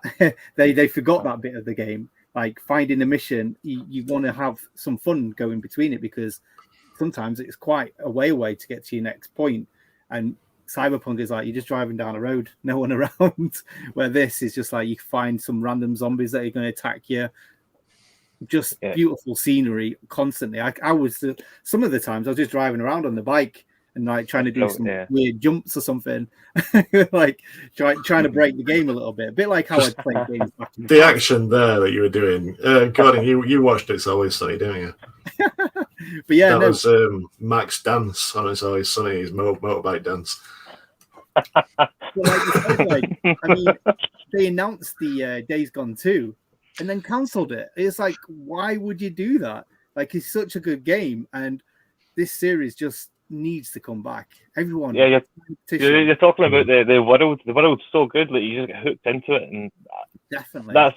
I've not got many platinums, but that's a platinum I stuck with and got the platinum on that because it's so good. I couldn't put it down. This outdoes The Walking Dead for like campsite like feuds and stuff like that. I just love that sort of like toing and froing between the camps. Oh man, there was like that. Oh, just so many good things like about it, but I don't want to say too much because it just like could ruin the story. The main problem with it was Sam Witwer's acting. He sounds like someone who's not all. Sometimes he shouts, sometimes he talks really quietly. He's just not great as a voice actor. But there's also still. Yeah. It was the same guy who was Starkiller in Force Unleashed. Ah, okay. And it was a bit the same in that, actually. He'd randomly shout. But there was a bug in the original, which is still there, and that's when you're on the bike, because they do a great thing with the voice acting where they've recorded every line twice on the riding section. So if you close up, they'll talk to each other. But if you get separated a little bit, and they'll shout at each other because they've not got headsets. So that's like a really great thing to do, a really good attention to detail thing to do. But the thing is, there's like a section where you've got a little girl on the back of your bike, and she's talking to you as if it's normally, and he's shouting at the top of his voice back at her. Yes, and it's just really weird. Yeah. But they still didn't sort that one out. I can overlook all them kind of things, though. I really can. I mean, the game was. I mean, I put 80 hours, I think, into that game, and you could probably beat it in 30. But it just shows how much the game is so fun to go around. I think I platinumed it, or at least got one trophy away. Yeah, so good. It was well said. All Pokemon games are overrated. This is probably start a debate. Steve's Retrokit says, "Wash your mouth out." Stu says, "I enjoyed Pokemon Let's Go." I've never been able to get into Pokemon, but I have made a purchase if it'll show up, and I'm hoping to get into it. Oh yeah, Pokemon Arse. Yeah. Arceus, yeah. I'm hoping. I've always said I've got no time for Pokemon, but I'm thinking, why have I not got time for Pokemon when I can put 300 hours into Breath of the Wild? So I'm going to try and devote some time to it and actually get into that one. I mean, Pokemon, you can come in and out of it in about 30 hours. You really don't need to put too much time in it. It's just when you go and try and get them all, well, that's when the time sink is. And I never got that feeling I needed to do it. I mean, when I was younger, when I first played Blue, I tried getting Mew, but obviously, can you get him, or was it a glitch to get him? I can't remember. You had to go to they had the meetups, didn't they, with the Pokemon kiosks? Yeah, you could download them, and then you could swap them between consoles as well. Yeah, one of my friends got a Mew because he went to the Pokemon tournament, so he had to go up to Glasgow, and he got a Mew and brought it back. Yeah, it was same. One of the guys in our school got one. He went down to London and got one, and he was like, "You got like 5 to pass to other people," and like they were like bidding wars in the playground to get a Mew from him. Mad. I don't know. Only decent Pokemon is original Red and Blue, says Nate. Oh, Mummy is underrated, as is Animal, Vegetable, Mineral, says Addy Sneaker Freak. Yeah, if anybody remembers that giveaway game. I actually love Oh Mummy. Like that, it was like a game that I used to play when I visited family. You like walking around the crypts. There's a Mega Drive remake of it as well. Those games were originally given away with, I think, the Spectrum and the Amstrad when they first came out. The Melty Blood series is underrated, says Red 7. I've never even heard of those. I have, but I've not played much of them. But if we're talking fighting games, Galaxy Fight and Waku Waku 7, they're underrated. Melty Blood. Hang on, let's have a look. Melty Blood for the PlayStation 2. No, Never heard of that. Yeah, no. It's like an anime fighter. There's 2 of them on the PlayStation 2. This is the cheap one, obviously. But yeah, you would never got it over here. That's why you probably not heard of it. No, never. Keith says Street Racer on the SNES, maybe a Mario Kart rip-off, but it's such a great game, it deserves more love. Hey, kid, I think that is something that is very well thought of. Because I had it originally, I think it was on Mega Drive as well. Yeah. And I loved it. I actually preferred it to Mario Kart. But I don't know. I think it's one of those highly thought of games. Dangerous here as well. Have we decided The Last of Us is the most overrated game ever? Well, it's not a game, is it? It's an interactive experience. That's why. It's a game, and it's a good game. It's a very good game. Yeah, it's amazing. Last of Us is such a good game. The only game that has ever sent me on an emotional roller coaster. Exactly. It's probably the only game that's ever made me cry. Oh, that first scene. Oh man. Yeah. If no one cries from that, then you're not even human. I'm not paternal at all, and yet that I don't know if it actually made me cry, but it almost did. Yeah. Skidoo challenge is more fun than it is any right to be. What is that one? That's an expensive PlayStation 3 game, I think. Ross I plays think some it's weird. on Xbox, but American only. 360. Okay, I've not heard of that one at all. Motorstorm is a great racing series. I agree with that. I think Brilliant. So good, yeah. when that came out of the PlayStation, it launched title on PlayStation 3, I think it was. I know there was a PlayStation 2 game before it, but I was really impressed with that. I thought that was the PS2 version was actually after. It was a part of the PSP one. So, Are you sure you're not thinking of Smuggler's Run as the launch title for the PlayStation 3? Talking about Crazy Races on the PlayStation 3. Oh, sorry, the Game Boy Advance is underrated as well. Can we get subtitles to give? Yeah, we did that joke about an hour ago when we first started. Uncharted's remasters on the PlayStation 5 were not needed, just going back to what we were saying earlier. no, they weren't. Dane said, yeah, Last of Us may be a great film, very average game, bordering on boring. You find with people who don't like Breath of the Wild and Last of Us and Red Dead and stuff like that, they have to have their opinion known that they don't like it. That's why I've not played Red Dead 2 just because I tried one, couldn't get into it. So I've kind of left Red Dead 2 alone just because I know there's no point. There's no point in me trying. You do have to put time into it. Frogger Beyond is an underrated game. Is it underrated because it's so expensive on the GameCube? So you can get cheaper for the PlayStation 2, but I think it has gone up a bit more now because that's brought it up in price as well. Yeah. A lot of games being suggested tonight. Singularity is very underrated. That's one of the games I keep meaning to play. I've got it on my list to play. Yeah, me too. Right, after this, remind each other we need to put in a pile. It's play Singularity. It's on my pile to play, but it's on my pile to play in this room, and I only get 1 day a week in this room, so it might be a while before I get to it. But Dane says could do with a remake of Grand Theft Auto 5. Yeah, Grand Theft Auto 6, and it's coming in 2028. Yeah, that joke's already been done as well. Why haven't they remastered the Chip and Dale series? Well, they do. They have. It's on the Xbox One. I've got it. Oh, they have. Saturday morning. What's it called? Saturday morning. I don't know. Video games or something. That's got the 4 ones on it, hasn't it? 4 different games. Is that right? You get it for about £5 in the sale when it goes on. Have you seen they're doing a new Chip and Dale movie? They are. But it's Chip and Dale. Yeah, it's Chip and Dale in the 40s and old and washed up. That sounds like a really good idea, actually. I watched a trailer for it the other day, and it's a strange hybrid of one of the Chip and Dale has undergone a CGI makeover, and the other one is still being animated in the old flat style. It's really strange. I think what they've done is they've, rather than just sort of redo a series as they do in this situation, we talk about remakes, they've just decided to go in a completely different direction and use a hybrid of everything to keep the original feel of it, but also try and bring in the modern elements and just sort of throw them all together and take the mick. And it's like how they, after everything, they had the world at their feet after the first series, that everything fell apart and split up and whatever. It sounds really good. I'm definitely going to watch that. I used to love the cartoon, so there we go. A modern game that needs a remake for the wrong reasons is Cyberpunk.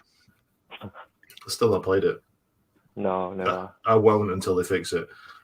It's got better. Honestly, when I played it, like all the bugs had nearly gone. It's just very boring.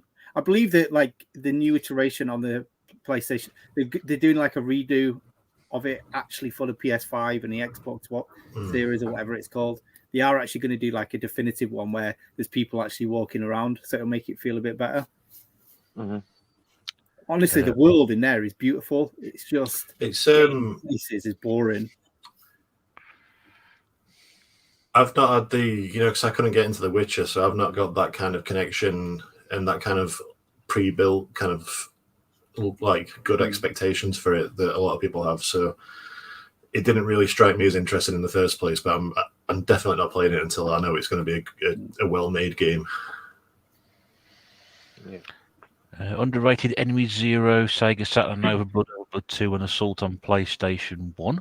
Assault's brilliant, and it still holds up. And it's cheap as well. Yeah. £5 to £10 game. I played it about 3 years ago. I last played through it, and it was really good. Really enjoyed it. Are you writing all these down, Gordon? I'll watch I've it not back. I've not seen much scribbling going on there. To be I did start. I started writing it down, but then I stopped. I've always said this one, Ghost Squad on the Wii is underrated. Yeah, it's one of my favourite light gun shooters. And it's cheap as chips as well. Yeah. Exhumed on the PlayStation 1. Oh, I love that. That was so good. I've got that on the Saturn recently. I can't imagine it's aged well. I don't have it, but I remember it. What we got here? Get your pitchforks ready for my bold opinion, says Keith. Streets of Rage 1 is the best in the series. 2 is great too, but I feel people praise it a bit too highly. No, 2 is definitely head and shoulders above. I mean, the music on 2 is like you could go to a club and it would be like just play that all night. It would be banging. It would be amazing. I like the special moves in Streets of Rage 1 when the police skidded in and things like that. That was good. Can we please ask Eddie to stop telling me how expensive PlayStation 3 games are, or we'll cry like The Last of Us? Pacific Rift Motorstorm is awesome. Yeah, that's the one I like the least, actually. The first one is one of the only games I played extensively online because I absolutely loved the first one. And Apocalypse was really good. And Arctic Edge was really good too, but I'd never really got into Pacific Rift. Dane says I played Last of Us for an hour and a half and everyone I met, including my own character and that girl I wanted to die. Oh dear me. Ross, going back to Singularity. I'm quite far through Singularity, playing it on the hard. It was getting tough. Sonic 3D on the Mega Drive. Yeah, I think so. I quite like playing that game. I played it last year and it's no good. Oh, I don't know. I like it. Oh, Flicky's Revenge. Yeah, I played that recently. I got a lot of fun. Flicky's Island. Flicky's Island, yeah. I like that. Revenge. Yeah. It is revenge for being like forgotten about Mega Drive game. Yeah. No one talks about Flicky. Well, I downloaded it on the Mega CD on the site, and I can't remember which, and because I really wanted to play it with the FMV sequences, but all the music's different. So I went back and played it on the Mega Drive, and I played through it, but didn't enjoy it. I'm not going to lie. It feels like you're on ice all the time when you're running about, and I don't know. It's not got the character that the older Sonic games have got. Have you played the Sonic Arcade? No, I really want to. The one with the tracker ball. Yeah. Now, if you're talking about playing on ice, you've not played anything yet. No, I really wanted to play that, and I wanted them to sort of. I was hoping it'd be on the Pandora's box with some kind of like emulated controls of the stick because I just wanted to play it, but it's not. Yeah, I mean, it was a bit broken because I played it emulated. It was a bit broken feeling, but I'm sure like someone's sorted all that out now. But yeah, you need that trackball really. Bro Seb's in. Good evening, mate. Hope you're okay. Darkwing Duck on the NES is rather underrated in some ways, better than DuckTales. Yes, I think again. I've heard that as well. On the Mega Man engine, so it's like Mega Man, but like a little bit easier. Great game. I think it's an underrated cartoon series as well. I think, definitely. Yeah. Andy Samberg is Dale in the new Chip and Dale. Yeah, it's not a reboot. They're back, isn't it? That's the header to it. Yeah, it's not a remake as such. I think it's a sort of bringing them up to the modern day, but with this what they've been doing in the last 30 years. Tony's in, Retronic Collector. Good evening. Hope you're okay, Tony. Cyberpunk 2077 PS5 1.5 update is out. Seems to be getting decent reviews, so he may not have to go back and imagine they'd have to reboot that one. Switchblade and Rick Dangerous 2 on the Amstrad, brilliant and rarely mentioned.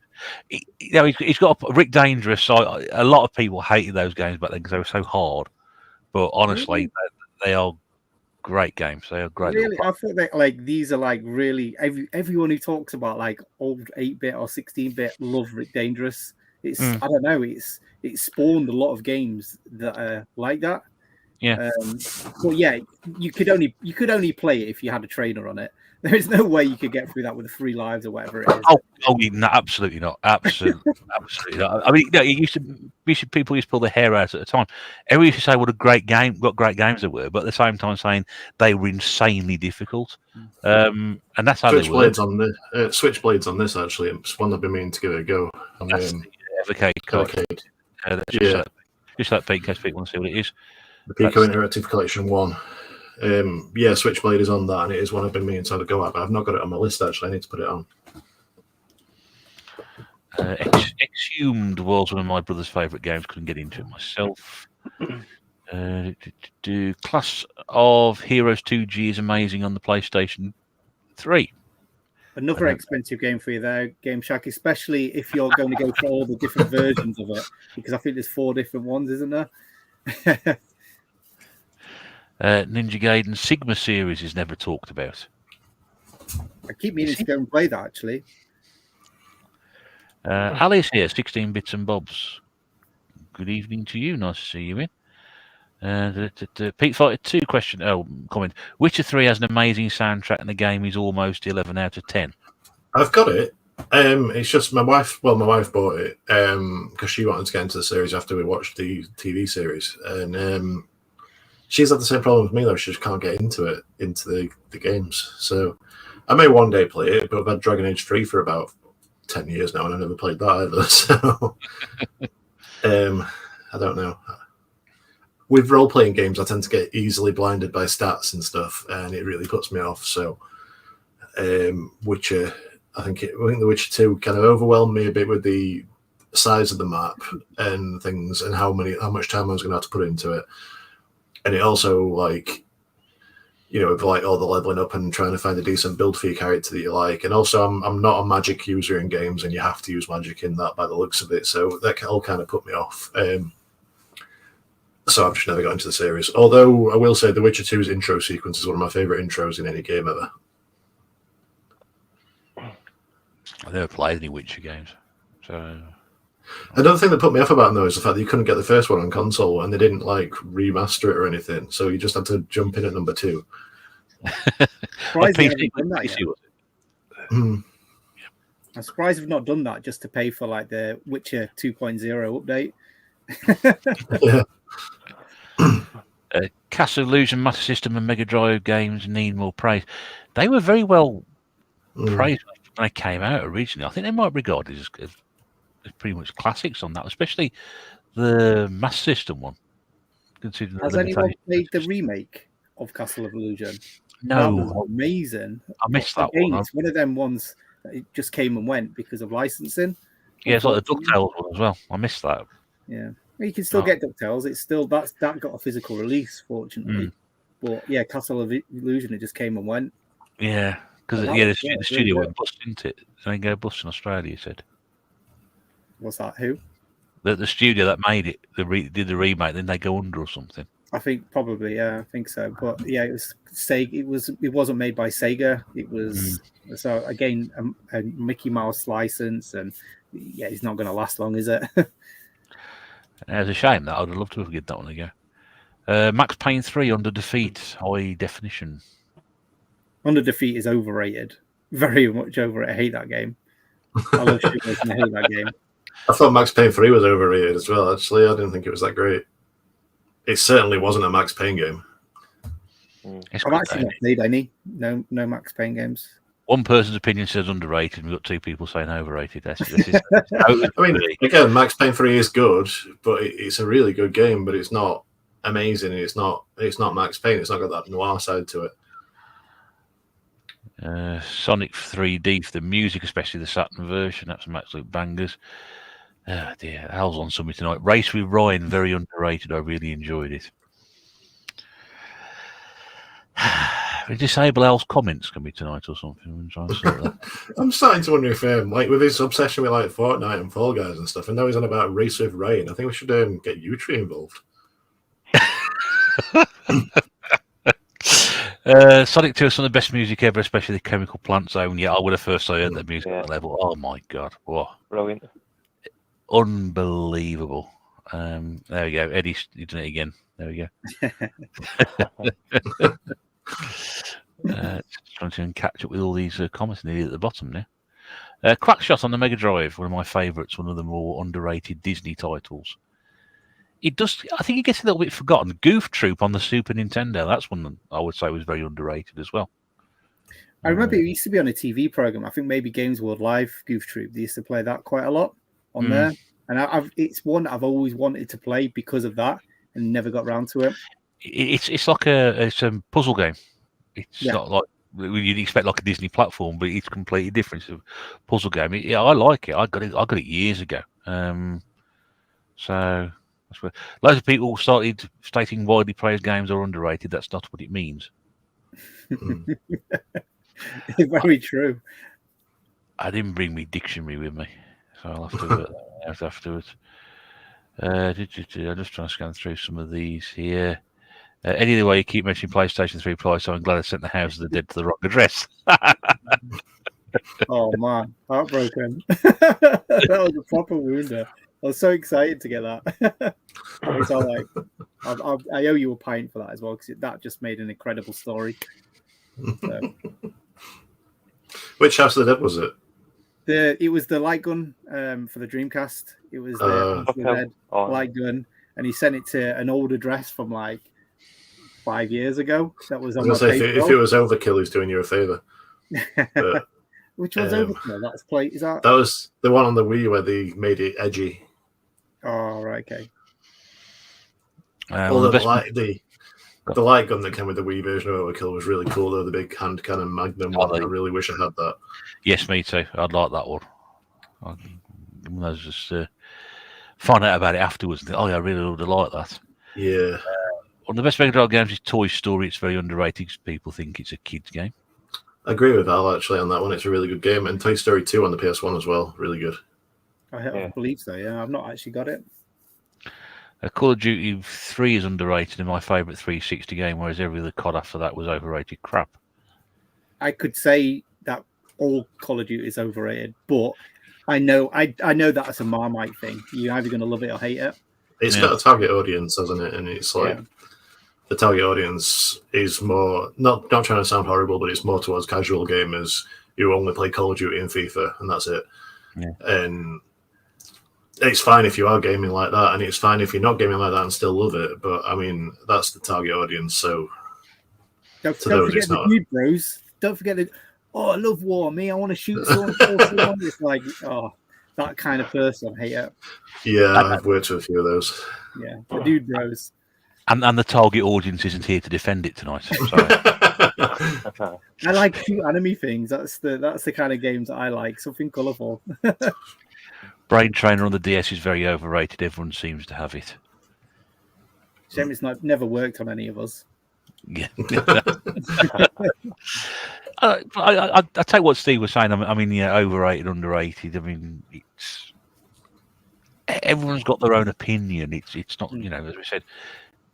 We had this got a comment, and we had two people on here completely disagreeing with it. It's what you think is underrated and what you think is overrated, and other people say, "Oh no, I remember that," and no, it's not as underrated as you think it is, or oh yeah, everybody raves about it, but it's not very good. I don't know. I mean, it's a strange one, really. I mean, it's a lot of recommendations there on that list tonight. Has anybody got anything else like they want to sort of add to that? I've got loads of games here that we can talk about. Let's go on there. You've got about 15 minutes left, so I mean, it's. I've not done any kind of homework, so it's fine. Yeah, go on, Eddie. Show us if I put you on the big screen. Let's talk about the first one, right? Okay. Teenage Mutant Warriors or Tournament Fighters on the Super Nintendo. I find a lot of people slag off this game because they play the Mega Drive version, which is absolutely pants. The Super Nintendo version, however, is pretty much totally a different game. So colourful, plays better, and you've got like the best button orientation to play it. This is just like head and shoulders above any of the other versions of it. and definitely recommend everyone play this game. Like I say, everyone plays the Mega Drive one because it's a little bit cheaper, but get this emulated. Honestly, it'll change your mind. If you like fighters and you hate tournament fighters, you're gonna probably like this. Like I say, you don't have to own it; just flip it and play it. And it's Turtles. Why? How can you not love Turtles? I have tried it, but it was like harder than a dog shit on a winter morning, so I never actually got into it. Version or the Mega Drive one? Probably the Mega Drive one, actually, to be honest, because I'm more of a Sega guy. Like I say, honestly, like, you know, like people say, oh, well, they prefer it because it's Super Nintendo over Mega Drive. Honestly, totally different thing. This is almost a different game. Really is. Like, moves are so much easier to pull off. I think they actually have more moves as well, if I remember correctly. And yeah, the graphics are just so bright and popping compared to the Mega Drive one. And it just I noticed you got the Japanese version where the female character's wearing a thong, though. Oh yeah, you mean in the actual game itself? Yeah, because they censored it for the UK, for the PAL ones. Well, we've got two contrasting opinions here, Eddie. Al says the Turtles game is the worst Turtle games ever. Retro Chef says he loves that Turtle game. Definitely the best on the Super Nintendo. 100%. What's up with Al tonight? You okay, Al? I think he's turned into a bit of what's he called? Mr. Tapman. He's on that. Susie said after that hard sell, I think Eddie is destined for a career with QVC. Have you got nice hands? I got my first Master System from QVC. True story. Yeah. I used to work with a bloke who was in magazine sales, and he said his dream job was to work on QVC. Can I give you? Okay, well, next one then. Opposite QVC time then. How about an overrated game? Shantae. Yes. Now, don't get me wrong. I love these games, but oh my god, people think this is like the best game ever. It's like the prices of this are going insane. Everyone's like talking about it like it's just like, I don't know, better than Mario or better than like these long established franchises. And it's a good game. Don't get me wrong. Anything by Way Forward is, but it's just a good Metroidvania style game. Now, Axiom Verge, however, put that on. If you want a Metroidvania, put Axiom Verge on. There's so many better Metroidvanias than this. But yeah, great game, honestly, but it's just so overrated. So many people just go on about this too much. And I'm glad you agree there, Pete. I've only ever played Shantae Risky's Revenge, and I don't know, I just don't understand why everyone loves the series so much, because it was just very average to me. And again, unfortunately, I've only played 2 of them, and it was just like a cut and paste of the previous one. So I still need to play the third one. What's it called? 7 Sirens. But what I've seen, pretty much the same game again. But obviously, I can't put any thoughts into that until I've actually played it. But yeah, good games, not as good as what people say. Yeah, Keith says Tournament Fighters was mediocre at best. If you've seen Joe Gavin Gurley's last video, she also said it wasn't her favourite Turtles game either as well. So, yeah, it goes to show, doesn't it? You all your own opinions on it. It's great. If we all agreed on everything, said everything was fantastic, wonderful, and we all agree, it'd be really dull, wouldn't it? You know, that's the whole point of doing these things. And it's fine to have your own opinion and stuff as well. Yeah. For sure. Yeah. Whether anybody agrees with you is entirely, it's just how it is. So has that helped you then, Gordon? Has it give you some games to sort of add your... Plenty of games to play now. Aye. Yeah, as if you hadn't got plenty behind you already, but... I know. I want to hear a quick 2-game blast from Gordon, because since he was the decider of the question. And since Pete's not done his homework, might as well get another 10 minutes out of it. Well, I can pull something out of my ass. It's I can do it. Go on, let's quick two games. Overrated and underrated from underrated game, right? Underrated. It's on the PS3. It's widely regarded as one of the worst games ever brought out. And I'm talking Rogue Warrior, which is a third-person. It's another like hoorah military shooter thing, and it's not amazing, but what makes it great is that Mickey Rourke does the voice for the main actor, and he's completely phoned it in, and it's that bad that it's good. And when you finish the game, on the end credits, they've made like a rap song out of bits of the speech, bits of the dialogue from in the game. And it's hilarious because a lot of it's just racist as well, so it's just hilarious.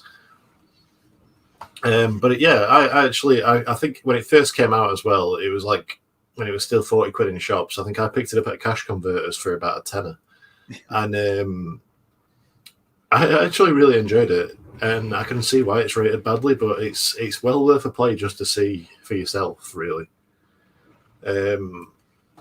Overrated game. I say it's overrated.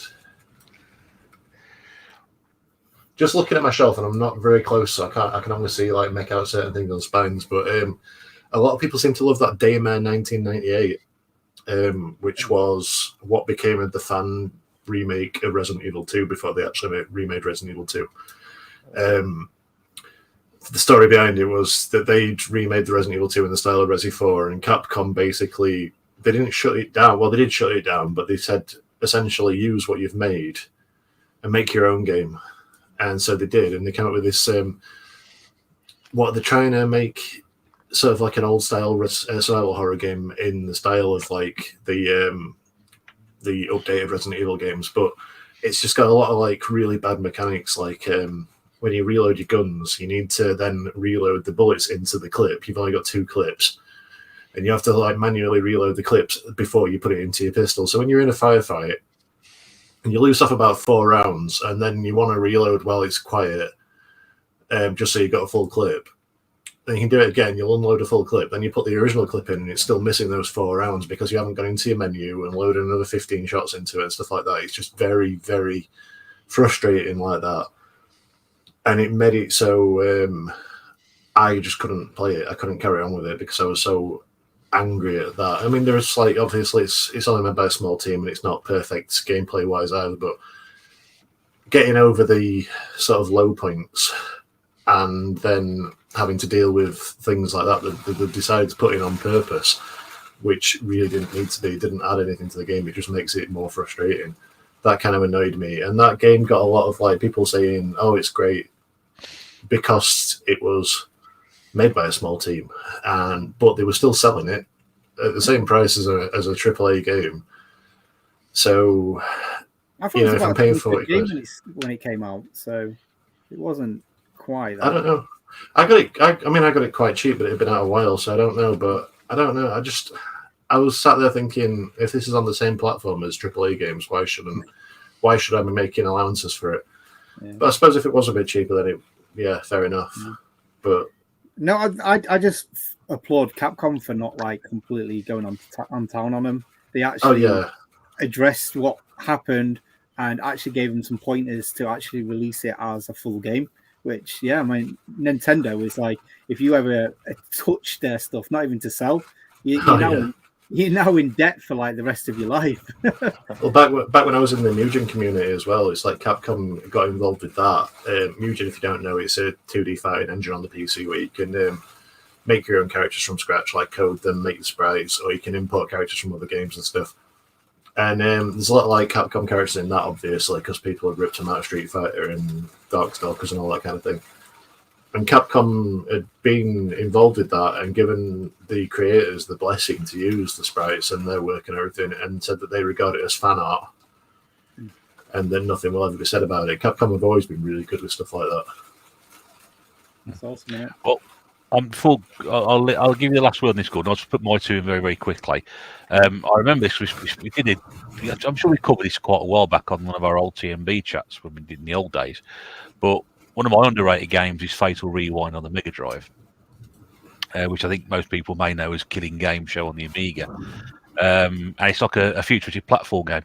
And you had the ability to sort of rewind and have like racing games now, you can rewind a crash. You crash and you can just take it back and try and do it again. You can also rewind unsuccessful attempts on that game as well, which is really quite different at the time. My overrated game would be Street Fighter 2, not because I hate it, but because I felt that Mortal Kombat was a better game and it was much easier to get into. Whereas I find that Street Fighter 2 was much more difficult if you didn't know what you were doing. And I got more playability out of Mortal Kombat at times. Somebody else mentioned in the chat as well that they prefer Mortal Kombat over Street Fighter 2. So Street Fighter 2 to me will always be held, as an overrated game. I prefer Mortal Kombat because it was easier for me to get into and play it, and I enjoyed it more. Did you ever play the Alpha series? No. Oh man, that was the perfect Street Fighter blend of gameplay and artwork. Oh, Alpha 2. Try it. Have a go. I'm sure you probably got it somewhere. I may have. Yeah, try that game. Honestly, perfect game. Yeah. Mortal Kombat certainly it's been my top 5 gaming franchises of all time. I absolutely love it. Well, I mean, I prefer it. I mean, as I say, I'm a massive fan of Mortal Kombat, but if I was to put those two together, and if you gave me a choice, I would say, well, Street Fighter 2 to me is overrated, and Mortal Kombat, I've sat there and played it for ages on the Mega Drive quite happily. But put Street Fighter 2 and I'm like, nah, not interested. Gordon, add the final word, my friend. Your subject. So I think my underrated game, and I think Sony have recently re-trademarked the name, and it's the Order 1886. I think that had such a good world, good characters, and so much potential for like some sequels. And I'd love to. I'm watching that with keen eye. I want to see, hopefully, what they bring out next with that kind of IP. 1887. Yeah. I just got that. Sorry. Oh, child. And then for my overrated game for the last one would be The Witcher 3, and I think because Pete mentioned it. Pete mentioned it earlier. He said it's just all very daunting. It's all like the world is just so big, and you're going into like 150-hour plus game or something. But I think as well because I played the new God of War just before it, and the new God of War's combat and everything in it is so meaty and crunchy. And then I played Witcher 3 and I just felt it was all very floaty, and I don't know.